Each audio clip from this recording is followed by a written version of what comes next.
Assalamualaikum warahmatullahi wabarakatuh. Perkenalkan, nama saya Muhammad Haris Devrizal dari kelompok 2, dan di sini saya akan mempresentasikan bagaimana peran media sosial dalam personal branding di era digital. Jadi, pernah nggak sih kalian tuh bertanya-tanya bagaimana orang-orang itu gampang banget dikenal di media sosial? Nah, jawabannya itu ada di personal branding mereka. Di era digital seperti saat ini, media sosial telah menjadi panggung bagi setiap orang-orang untuk menampilkan dirinya. Lalu, bagaimana ya caranya mereka itu membuat personal branding mereka bagus di media sosial? Nah, di sini mari kita bahas bagaimana media sosial membentuk personal branding kita dan mengapa hal itu sangatlah penting. Pertama-tama, apa itu personal branding?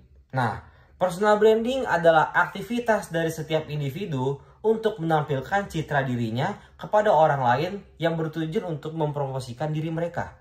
Lalu selanjutnya, mengapa personal branding di sosial media itu sangatlah penting? Jadi, melalui media sosial, kita bisa menunjukkan siapa diri kita, keahlian yang kita miliki, dan juga apa yang membuat diri kita itu berbeda dari yang lain.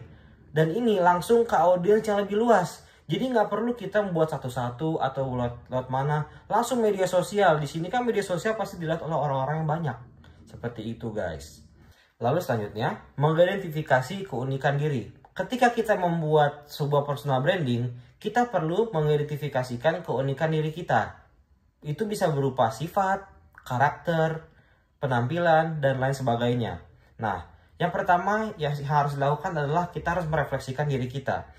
Seperti apa sih diri kita ini, sifatnya, karakternya, penampilannya, seperti itu. Lalu, bagaimana cara terbaik? Salah satu cara terbaiknya yaitu adalah meminta umpan balik dari orang lain, feedback dari orang lain. Kita bertanya kepada mereka seperti apa mereka lihat kita ini, sifatnya, karakternya, penampilannya, dan sebagainya. Nah, dari situ kita akan mendapatkan refleksi dari diri kita, sifat-sifat karakter seperti itunya. Lalu yang ketiga, temukan kebutuhan sesuai dengan kemampuan kita.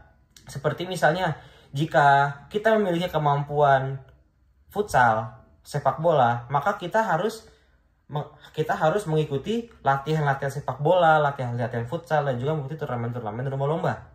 Nah, misalnya juga kita ingin menjadi sebuah manajer investasi.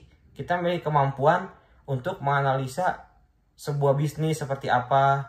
Nah, di sini kita harus mengambil kursus yang namanya kursus manajer investasi, kursus saham, kursus analisis bisnis seperti itu, dan juga mengambil sertifikasi untuk manajer investasi.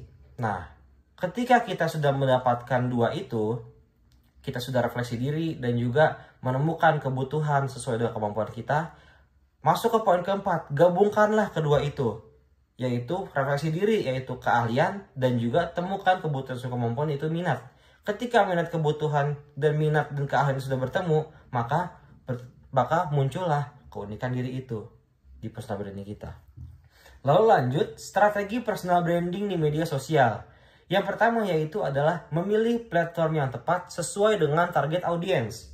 Misalnya, kita ingin menjadi sebuah HR, maka kita bisa membuat personal brandingnya di Instagram seperti itu. Jangan malah membuatnya di marketplace FB. Kita ini mau membuat personal branding atau mau jualan barang, kan beda. Lalu yang kedua, membuat profil dan bio yang jelas dan menarik.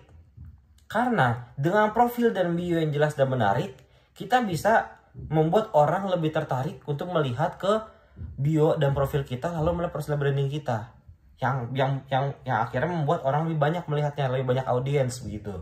Lalu yang ketiga, membuat konten yang berkualitas. Karena dengan konten yang berkualitas, itu bisa membuat personal branding kita untuk menjadi lebih menarik.